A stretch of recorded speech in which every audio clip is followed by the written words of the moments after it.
हाँ, तो मेरी यूट्यूब फैमिली, आप सब कैसे हैं? मैं आशा करता हूँ कि आप सब अच्छे ही होंगे। मैं डेंजर स्टोरी आज आपके लिए लाया हूँ विश्वनगर गांव में रहने वाले एक वड़ई की कहानी। मैं आशा करता हूँ कि आपको यह कहानी बहुत ही पसंद आएगी। रूहानी आवाज़ें अक्सर सुनसान इलाकों में ही सुनाई देती हैं, लेकिन हमारे बीच में कुछ ऐसे भी इंसान रहते हैं जो किसी भी जगह पर बैठे बैठे भूतों की आवाज़ सुन सकते हैं। आपने कभी ना कभी किसी ना किसी को यह कहते ज़रूर सुना होगा कि हमारे दादा भूतों से बातें करते थे, या फिर हमारे दादा भूतों से काम कराते थे। आपने ये बातें बचपन में ज़रूर सुनी होंगी। कुछ इसी तरह घटना हुई थी विश्वनगर गांव में रहने वाले एक वड़ई के साथ। हाँ, तो मेरी यूट्यूब फैमिली, बिना टाइम वेस्ट किए चलते हैं कहानी की तरफ। एक व्यक्ति विश्वनगर गांव में रहता था। पेशे से तो वह बढ़ई था, लेकिन गांव में झाड़ फूंक का काम करने के लिए भी लोग उसे बुलाया करते थे। लोगों का कहना था कि बढ़ई को भूत बला की अच्छी जानकारी थी। एक बार बढ़ई फर्नीचर बनाने के लिए लकड़ी लेने जंगल निकल जाता है। जंगल में उसे एक से एक कीमती लकड़ियां मिलती हैं। वह सभी को टुकड़ों में काटकर इकट्ठा करता जाता है। उसे ऐसा करते हुए शाम हो जाती है। बढ़ई सारी लकड़ियां अकेले नहीं ले जा सकता था, इसलिए वह लकड़ी के कुछ गट्ठरों को घने पेड़ों के बीच में छुपा देता है और एक गट्ठर उठाकर ले जाने लगता है। लेकिन तभी उसे किसी औरत के हंसने की आवाज़ सुनाई देती है। अचानक बढ़ई के सर से लकड़ी का गट्ठर गिर जाता है। बढ़ई पहले से भूतों के बारे में जानता था, इसलिए वह पल भर में समझ जाता है कि यह किसी भयानक चुड़ैल की हंसी है। लेकिन शाम होने की वजह से वे हावी हो सकती है, इसलिए अभी यहाँ से निकलना ही ठीक होगा। और बढ़ई बिना लकड़ियों के जंगल के रास्ते दबे पांव निकलने लगता है। लेकिन चुड़ैल की हंसी बढ़ई के कानों में गूंजती रहती है। बढ़ई डरा हुआ सा अपने घर पहुंचता है। चुड़ैल की हंसी सुनाई न दे इसलिए बढ़ई अपने कानों को जोर से दबा रहा था, लेकिन चुड़ैल की हंसी उसके दिमाग में बस चुकी थी। धीरे धीरे बढ़ई की चाल बदलने लगी। वह औरतों की तरह चलने लगा। चुड़ैल की हंसी के प्रभाव ने उसे औरत बनने पर मजबूर कर दिया और कुछ ही दिनों के अंदर वह पूरी तरह से अपने आप को औरत मानने लगा। एक रात वह साड़ी पहनकर औरतों की तरह श्रृंगार करके कुल्हाड़ी लेकर सड़क पर पहुंच जाता है। रास्ते से कई गाड़ियां गुजरती रहती हैं और वह रोड के किनारे पेड़ के नीचे औरत के भेष में आने जाने वाली गाड़ियों को घूर रहा होता है। अचानक एक बाइक वाला आता है और बढ़ई अपनी जगह से उठकर रोड पर आ जाता है और उसके सामने कुल्हाड़ी लेकर खड़ा हो जाता है।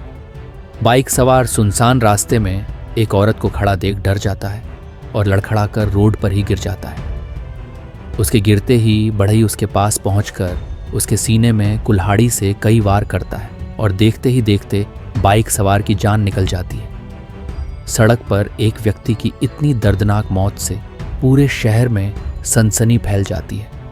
जिस जगह पर हत्या हुई थी उस जगह पर कोई सीसीटीवी कैमरा मौजूद नहीं था, जिससे कातिल का पता लगाना मुश्किल था। पुलिस एक एक करके सबूत ढूंढने में लगी थी। 3 दिन गुजरते ही रात को कुल्हाड़ी के वार से 2 व्यक्ति और सड़क पर मारे जाते हैं। पुलिस को लगने लगा था कि यह किसी सीरियल किलर का काम है। लगातार हत्याओं से शहरवासियों को सड़क पर निकलने में भी डर लगने लगा था। मामला बहुत पेचीदा होता जा रहा था। तभी पुलिस के हाथ एक सुराग लगता है। मरने वाले तीनों व्यक्ति एक दूसरे के रिश्तेदार निकलते हैं। पुलिस मरने वालों के परिवार से पूछताछ करती है। दरअसल पुलिस को शक होता है कि हो सकता है इनकी कोई खानदानी दुश्मनी है जिसकी वजह से ये हत्याएं हो रही हैं। तभी अगली रात एक और व्यक्ति अपनी कार सहित खाई में गिर जाता है और जब उसकी कार खाई से निकाली जाती है तो पता चलता है कि कार के कांच में किसी ने पत्थर से वार किया था, इसलिए गाड़ी का बैलेंस बिगड़ गया और गाड़ी खाई में जा गिरी। इस हादसे में गाड़ी चालक की मौत हो गई। इत्तेफाक की बात तो यह थी कि यह गाड़ी चालक भी इन्हीं तीनों का रिश्तेदार था। बढ़ई लगातार एक के बाद एक हत्याएं करता जा रहा था, लेकिन उसके ऊपर किसी को शक नहीं हो रहा था। चुड़ैल की हंसी बढ़ई को अपने कब्जे में ले चुकी थी और अब वह वही कर रहा था जो चुड़ैल चाहती थी। पुलिस को एक बात तो समझ में आ जाती है कि हत्याएं एक ही परिवार के लोगों की हो रही हैं। इसका मतलब उनके परिवार से किसी की दुश्मनी है, तभी इनका कोई दुश्मन लगातार इन्हीं के परिवार पर हमला कर रहा है।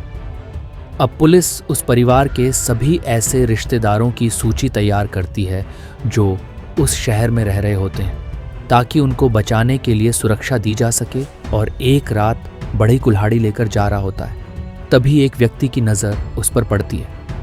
इतनी रात सुनसान सड़क पर एक औरत को हथियार के साथ देखते ही उसे शक होता है और वह पुलिस को सूचना दे देता है। शहर में हत्यारे की तलाश चल रही होती है और इसी बीच पुलिस को एक संदिग्ध औरत की सूचना मिलती है।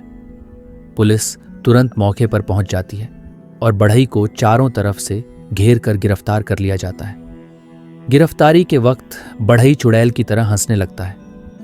पुलिस को उस पर संदेह होता है क्योंकि यह एक औरत नहीं बल्कि आदमी है। बढ़ई को गाड़ी में बैठाकर थाने ले जाया जाता है, लेकिन वह बहुत उग्र हो चुका था और ताकत से सभी पुलिस वालों को धक्का दे रहा था।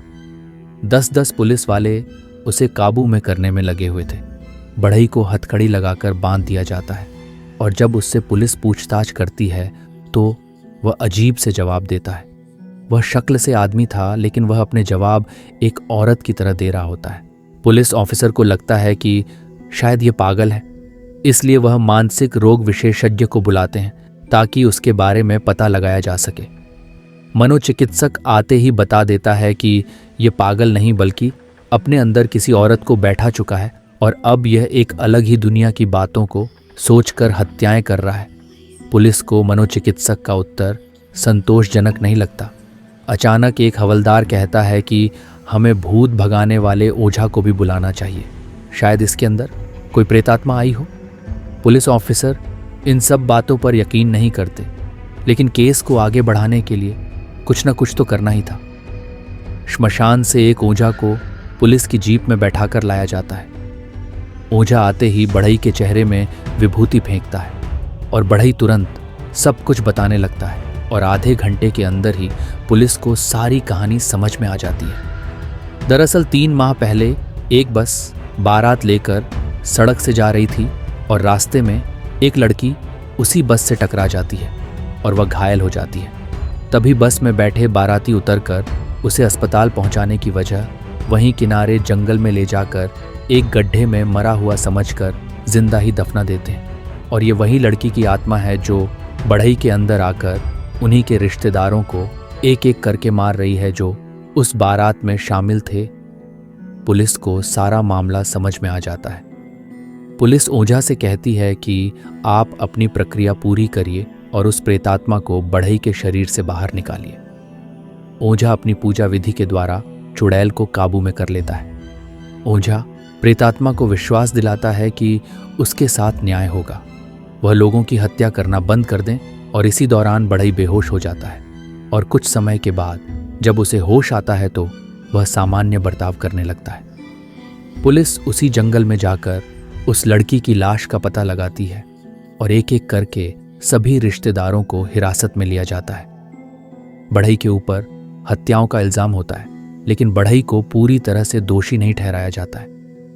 उसे मानसिक रोगी मानते हुए 1 साल पागल खाने में रहने का आदेश दिया जाता है और इसी के साथ चुड़ैल की हंसी बढ़ई को सुनाई देना हमेशा हमेशा के लिए बंद हो जाती है। इसी के साथ ये कहानी समाप्त हो जाती है। ये कहानी आपको कैसी लगी? कमेंट बॉक्स में अपनी राय देना ना भूले। मिलते हैं फिर अगली कहानी के साथ। अगर आपको इसी तरह की कहानी पसंद है तो हमारे इस चैनल को सब्सक्राइब करें। धन्यवाद।